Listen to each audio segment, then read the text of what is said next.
예, 오늘 말씀의 제목은 믿음을 선택하라입니다. 믿음을 선택하라. 예수님은 죽은 지 나흘이나 돼서 썩은 냄새가 나는 진동하는 나사로를 살리셨습니다. 이 사건은 유대 사회에서 전무후무한 사건이었고 많은 사람들이 그 기적을 보고 놀랐습니다. 그런데 사람들이 이 기적을 보고 보인 반응은 한 가지가 아니라 두 가지였습니다. 첫 번째 반응은 예수님을 믿는 것이었습니다. 우리가 기대하는 반응이죠. 그렇죠? 예수님의 기적을 보았으니 예수님을 믿었던 것이죠. 하지만 두 번째 반응은 이 일을 세상의 강한 자들에게 알리는 것, 세상의 강한 자들에게 고자질하는 것이었습니다. 여러분, 이 두 반응은 다릅니다. 하지만 한 가지 공통점을 가지고 있습니다. 그것은 둘 다 힘의 논리에 이끌리고 있다는 겁니다. 이 두 선택, 이 두 반응 모두가 힘의 논리에 이끌리고 있다는 것이죠. 첫 번째 반응을 보였던 사람들은 죽은 사람을 살릴 수 있는 힘을 믿었던 겁니다. 와, 저분은 죽은 사람도 살리는 능력을 가지고 있어를 믿었던 것이죠. 반면 두 번째 반응을 보였던 사람들은 세상의 더 강함을 믿었던 겁니다. 이 두 반응의 차이는 우리에게 아주 중요한 선택의 원리를 보여줍니다. 그것은 사람들은 더 강하다고 여겨지는 것을 선택한다는 겁니다. 자기 스스로 판단하여 이게 더 강해 라고 생각하면 그걸 선택한다는 것이죠. 이 선택의 원리는 우리가 지금 믿음을 선택하고 있는지 아니면 세상을 선택하고 있는지를 아주 분명하게 보여줍니다. 분별할 수 있게 해줍니다. 이 현실에서 믿음이 더 강하다고 여긴다면 우리는 믿음을 선택할 겁니다. 하지만 이 현실에서 세상이 더 강하다고 여긴다면 우리는 세상을 선택할 겁니다. 여러분은 어떤 선택을 하고 계십니까? 우리가 가진 믿음은 추상적입니다. 추상적이라는 말은 눈에 보이지 않는다라는 말이기도 하지만 결과가 빨리 즉각 나타나지 않는다는 말이기도 합니다. 그래서 우리가 믿음이 더 강하다고 여겨 선택했다 할지라도 그 믿음의 결과를 기다리는 기다림이 요구됩니다. 그렇죠? 우리가 믿었습니다 하면 즉각 무엇이 우리에게 이루어지는 게 아니잖아요. 그죠? 예수님 원수를 사랑하라고 하셨고 성경은 원수의 심판은 하나님께 있다고 말합니다. 이 말은 원수를 사랑해내는 것과 원수의 심판에는 기다림이 필요한데 그 기다림의 끝에서만이 승리를 경험할 수 있다는 의미입니다. 그때까지 우리는 원수의 득세와 형통을 지켜봐야 하는 고통, 어려움을 감내해야 하는 겁니다. 다시 말하면 믿음이 결과를 낼 때까지 하나님이 믿음의 결과를 만들어낼 때까지 우리는 기다려야 한다는 거예요. 반면 세상은 직접적입니다. 그래서 세상의 강함은 구체적입니다. 바로바로 그 결과가 나타납니다. 피부로 와닿습니다. 그래서 세상을 선택하면 선택한 즉시 그 결과를 경험할 수 있게 됩니다. 그런데 예수님은 우리에게 믿음을 요구하십니다. 세상의 강함, 즉각적인 결과를 주는 세상의 강함을 선택하지 말고 나를 선택하라 라고 말씀하십니다. 앞서 말씀드린 것처럼 이것은 우리에게 기다림을 요구합니다. 믿음이란 즉각적인 응답을 얻는 게 아닌 겁니다.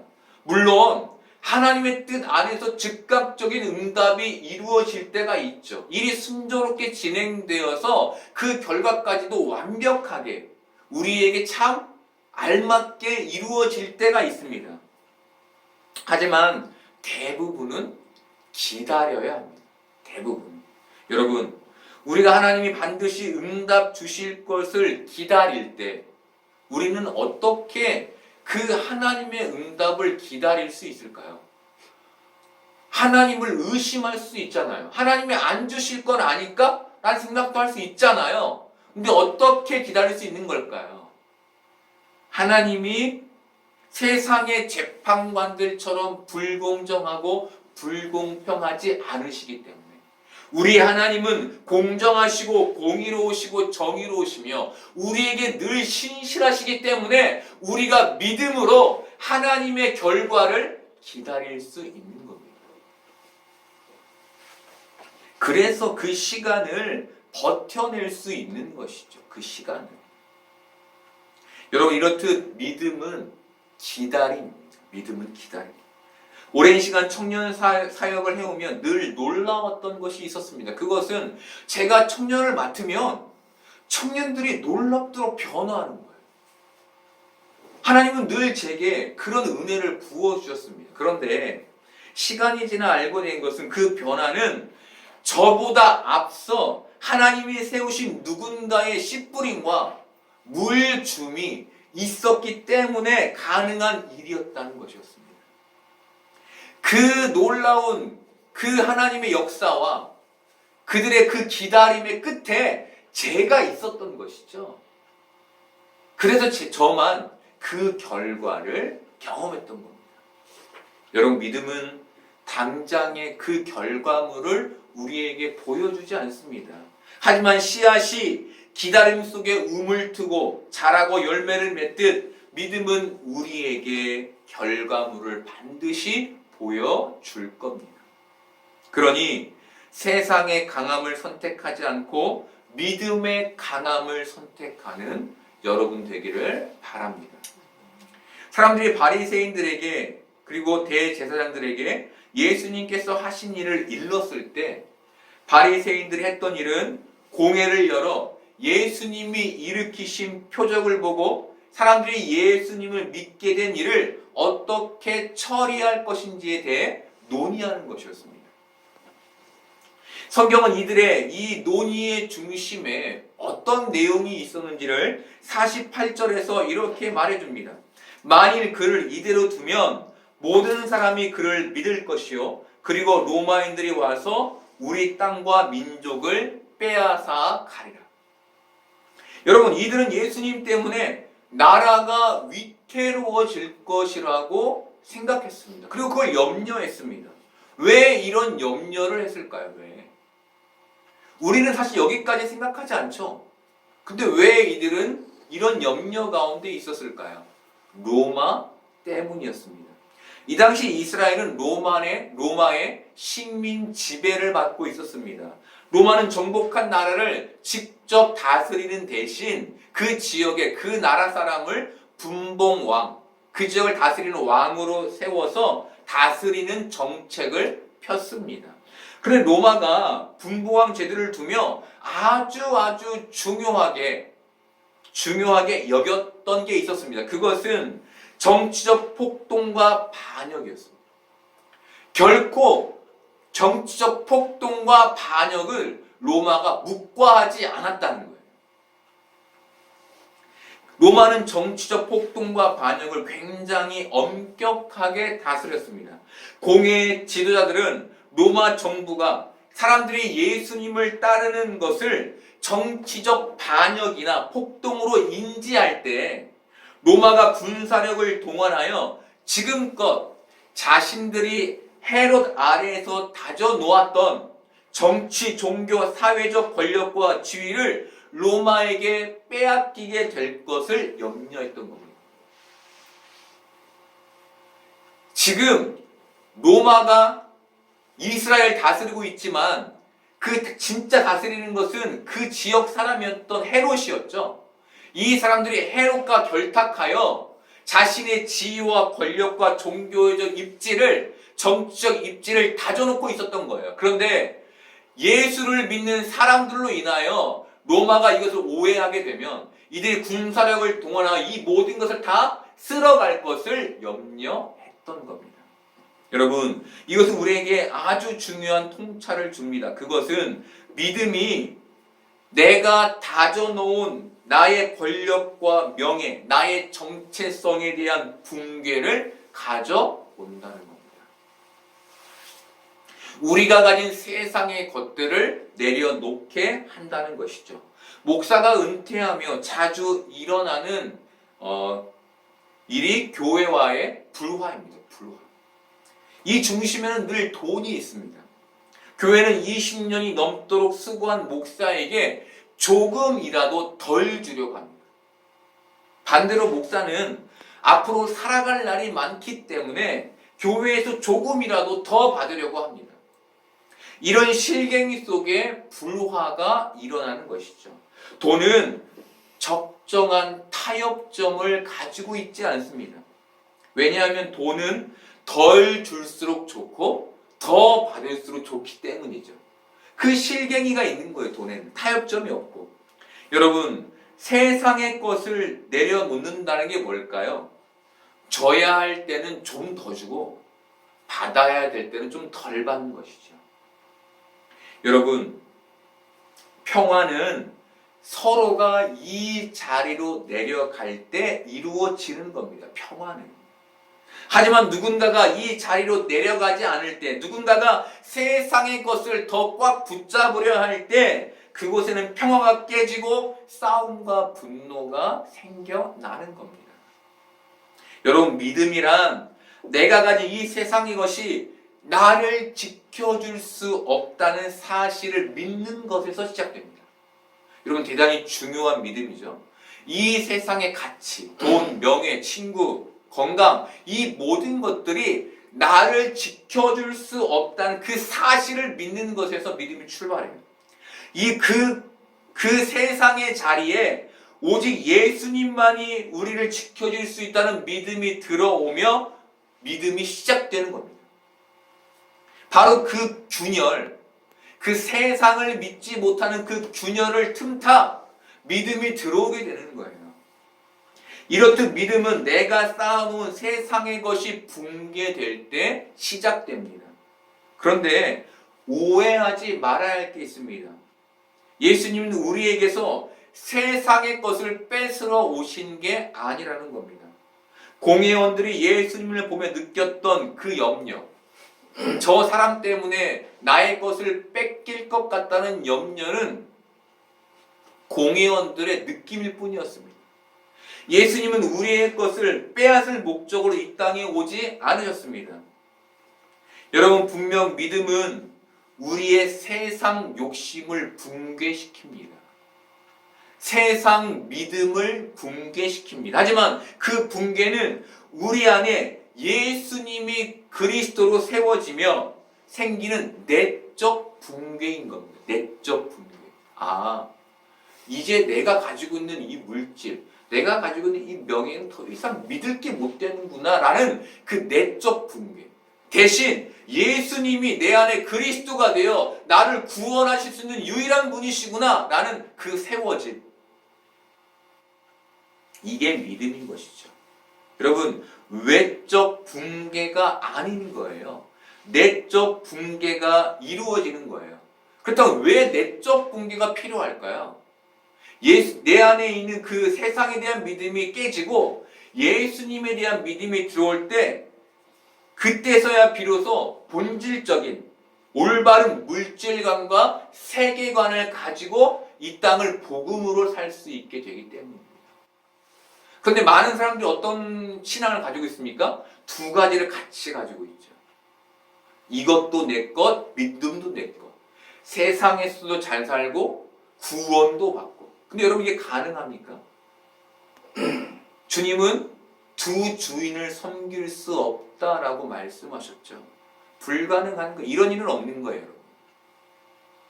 우리의 세상 믿음이 깨져 예수님이 그리스도로 내 안에 세워져야만 바른 신앙관을 가지고 살 수 있게 되고 바른 믿음이 시작되는 겁니다.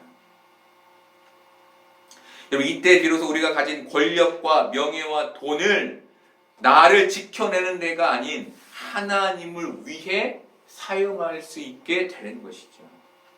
그런데 나이가 들수록 사람들은 권력과 명예와 돈, 그리고 나를 더욱더 견고하게 쌓습니다. 나이가 들수록. 분명 교회에서는 그렇게 가르치지 않는데 그런 방향으로 달립니다. 사람들이. 그래서 분명 오랜 시간 믿음 생활을 해왔음에도 불구하고 그 안에 세상의 것이 더 견고해져서 이 교회 안에서 신앙의 모습이 아닌 세상의 모습으로 살아가게 됩니다. 왜 그럴까요? 왜 이런 모습이 나타나게 되는 걸까요? 우리의 육신과 정신이 약해지기 때문입니다. 쇠락해가는 육신을 만나며 쇠락해가는 정신을 만나며 오늘 이 바리새인들이 그리고 대제사장들이 느꼈던 그 염려와 두려움을 갖게 되는 거예요. 이게 없어지면 나는 어떡하지? 여러분, 하지만 우리는 이 세상의 것을 견고히 하는 사람들이 아닌 거예요. 우리는 우리 안에 믿음을 견고히 해 나가야 하는 사람들인 겁니다. 아이러니하게도 우리가 세상의 것을 견고히 하지 않을 수 있는 방법은 오직 하나예요. 믿음을 갖는 것. 여러분, 대단히 중요한 얘기입니다. 우리가 믿음을 버리면 반대로 우리 안에 세상의 것이 들어와 강하게 자리 잡는 거예요. 염려가 커지면 세상의 것이 들어와 믿음을 몰아내는 거예요. 못 믿게 만드는 것이죠. 여러분, 매일 여러분의 삶에 믿음이 더 쌓이게 된 축복이 있기를 바랍니다. 그래서 믿음으로 세상을 이기는 여러분들 되기를 바랍니다. 말씀 50절로 보겠습니다. 한 사람이 백성을 위하여 죽어야 온 민족이 망하지 않게 되는 것이 너희에게 유익한 줄을 생각하지 아니하는도다. 대제사장 가야바는 한 사람이 죽으면 끝날 일을 가지고 왜 그렇게 어렵게 생각하느냐라고 그 사람들 앞에서 말합니다. 이것이 우리에게 보여주는 것은 세상의 욕심을 버리지 못한 사람들은 결국 예수님을 죽이는 자가 된다는 겁니다. 이 당시에는 예수님을 죽이는 자였지만 우리는 예수님을 다시 죽이는 자가 되는 것이죠. 이 내용이 54절부터 57절까지에서 구체적으로 나오는 거예요. 어떻게 죽일 것인지에 대한 모의가. 그 안에 믿음이 없고 세상의 가치가 견고히 쌓인 사람들의 모습은 늘 예수님을 죽이는 방향을 향한다는 것이죠. 여러분, 대제사장은 유대교의 최고 성직자였습니다. 지금으로 하면 교황과 같은 위치예요. 그리고 대제사장은 1년에 한 번 지성소에 들어가 모든 백성의 죄를 속죄하는 일을 했습니다. 그렇게 모든 사람을 대표하는 일을 했던 사람이 대제사장이었어요. 그런데 지금 그는 자신의 안위를 위해 한 사람을 죽이는 일을 서슴지 않고 있는 겁니다. 그는 그가 가진 최고의 권력으로 자기 아래의 사람을 자기의 의견에 굴복시키며 예수님을 죽이려 하고 있는 거예요. 여러분, 무섭지 않습니까? 하나님을 믿는다는 사람이 철저하게 그 마음에 세상을 가지고 있는 거예요. 세상의 그 힘, 세상의 그 능력, 그걸 가지고 내가 이 세상의 판을 흔들어내는 것. 그 삶을 대제사장 가야바가 우리에게 보여주는 거예요. 여러분, 대제사장 가야바는 우리에게 세상을 보여줍니다. 세상은 힘으로 나보다 약한 사람을 굴복시킵니다. 자신만 지으면 될 죄를 남에게까지 전가시킵니다. 이게 세상이 가진 힘의 원리입니다. 여러분, 가야바를 이렇게 악한 사람 만든 것은 자신이 쌓아온 자기 의와 권력, 명예, 돈이었습니다. 가야바는 세상의 것들을 너무 견고하게 쌓고 있었습니다.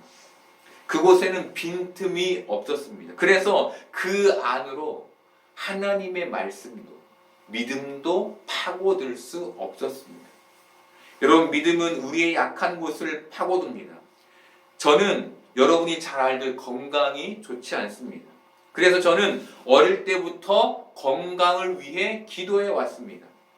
믿음은 그 자리를 파고들어 제게 왔습니다. 그리고 제 삶 전체를 깨뜨렸습니다. 아마 여러분들도 그랬을 겁니다. 여러분, 약한 것이 은혜였던 겁니다. 약한 것이 은혜인 겁니다. 때로는 세상의 강함이, 세상의 건강함이, 세상의 부유가 두려울 때가 있었습니다. 저도 저 사람들처럼 강하게, 건강하게 살고 싶다. 저 사람처럼 돈이 많았으면 좋겠다라고 생각했던 적이 있었습니다. 그런데 저는 지금 자족합니다. 만족합니다. 바울은 빌립보 교회 성도들에게 이렇게 편지합니다. 빌립보서 4장 11절부터 14절까지를 보겠습니다.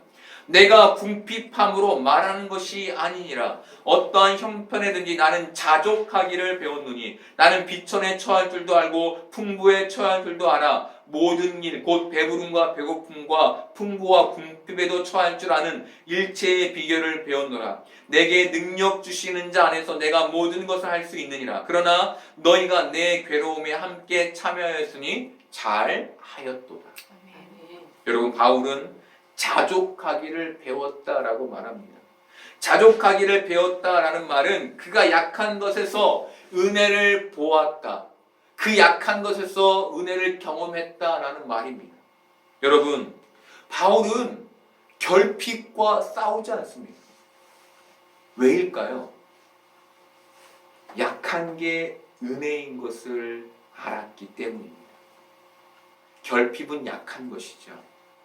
그래서 사람들은 그 결핍을 채워 강하게 되기를 원합니다.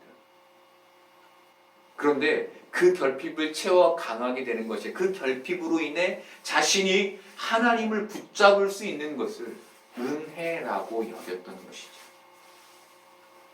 그래서 바울은 자신이 처한 모든 환경에 만족합니다. 그래서 바울이 내게 능력 주시는 자 안에서 내가 모든 것을 할 수 있느니라 라고 고백했던 겁니다. 바울은 더 나아가 너희가 내 괴로움에 함께 참여하였으니 잘했다 라고 말합니다. 믿음으로 세상의 가치가 붕괴된 자만이 가질 수 있는 그 섬김과 헌신이 그들 안, 그 빌립보 교회의 성도들 안에 있음에 감사하다는 말이었습니다. 여러분, 이것이 믿음을 선택한 자들이 갖는 놀라운 자유이며 이것이 예수님을 다시 죽음으로 몰아가는 삶을 피할 수 있는 믿음의 삶인 겁니다. 여러분, 우리의 끝이 요한복음 54절부터 57절까지가 되지 않으려면 다시 믿음을 선택하는 삶을 살아야 하는 겁니다. 그것 외에는 예수님을 높일 수 있는 방법이 없는 겁니다.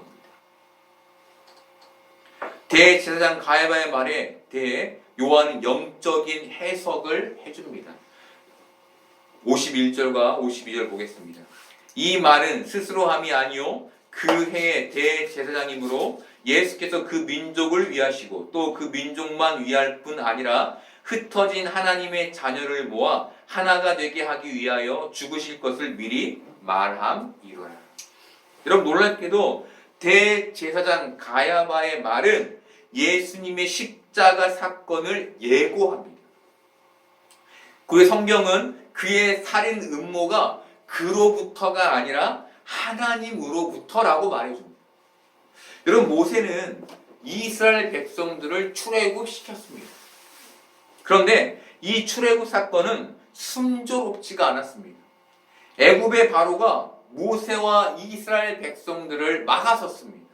바로는 10번이나 큰 재앙을 겪으면서도 그의 권력을 내려놓지 않았고 계속해서 이스라엘 백성을 쫓았습니다. 바로는 끝까지 악역을 맞도록 계속 죽지 않을 뿐만 아니라 권력도 잃지 않았습니다. 하나님께서 바로에게 악함을 유지시켜 주신 것이죠. 바울은 로마서에서 하나님이 야곱은 사랑하시고 에서는 미워하셨다라고 말합니다. 에서는 존재할 필요가 없는 사람입니다. 그런데 에서는 야곱을 위해 하나님이 두셨던 겁니다. 마찬가지로 바로는 모세를 위해 존재했고 세상은 우리를 위해 존재하는 겁니다. 하나님이 왜 우리 곁에 이 세상이라는 적을 두시는 걸까요? 왜? 모세를 그리고 야곱을 그리고 우리를 믿음의 사람 되게 하기 위해서인 겁니다. 믿음의 사람. 여러분 바로와 에서 가야바는 세상을 상징합니다. 이것은 우리가 사는 날 동안 우리에게 세상의 유혹과 권력, 위협과 공포가 계속될 것을 말해줍니다. 떨어지지가 않는 거예요. 끊어지지가 않는 거예요. 산 하나를 넘으면 다른 큰 산이 나타나서 우리를 버겁게 할 것을 말해줍니다. 이렇게 세상이 우리를 죽음으로 몰아갈 것을 말해주는 거예요. 그런데 이 모든 건 우리로 하여금 믿음을 선택하도록, 믿음을 붙잡도록 우리를 위해 하나님이 주신 적인 겁니다. 하나님이 만들어 놓으신 장치라는 거예요. 장치. 세상은 이 역할을 위해 창조된 겁니다. 대제사장 가야바는 예수님의 죽음을 예고했습니다. 이 죽음은 눈의 가시 같은 한 사람을 죽이려는 계획일 뿐이었습니다. 그런데 이 죽음의 예고는 후에 인류를 위해 십자가에서 돌아가실 예수님의 죽음을 예견한 예고가 되었고 이 일은 십자가에서 성취되었습니다. 세상이 예수님을 죽였습니다. 그런데 예수님의 죽으심으로 예수님을 믿는 자는 구원을 받게 되는 놀라운 역사가 성취되었습니다. 여러분 마찬가지로 세상은 우리를 죽이려 할 겁니다. 근데 이 죽임을 통하여 놀라운 믿음의 역사가 우리 안에 성취되는 겁니다. 여러분 이것을 보아야 합니다. 그래야 우리의 믿음이 온전한 방향으로 전진해 나아갈 수 있는 것이죠. 여러분 사람들은 믿음을 대학교 합격증 정도로 생각합니다. 대학교 합격증. 좋은 대학에 합격한 것은 기쁜 일입니다. 기쁨으로 합격증을 들고 동네를 몇 바퀴 돌며 자랑할 수 있습니다. 그런데 좋은 대학에 갔다고 지하철도 공짜, 식당도 공짜이던가요? 아니죠. 그런데 많은 사람들, 많은 교인들은 믿음을 가지면 지하철도 공짜, 식당도 공짜일 것처럼 생각합니다.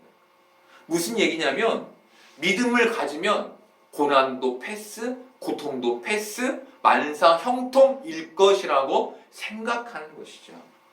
여러분 좋은 대학에 들어간 것보다 더 중요한 건 합격한 학교에 가서 공부를 열심히 해서 훌륭한 사람이 되는 겁니다.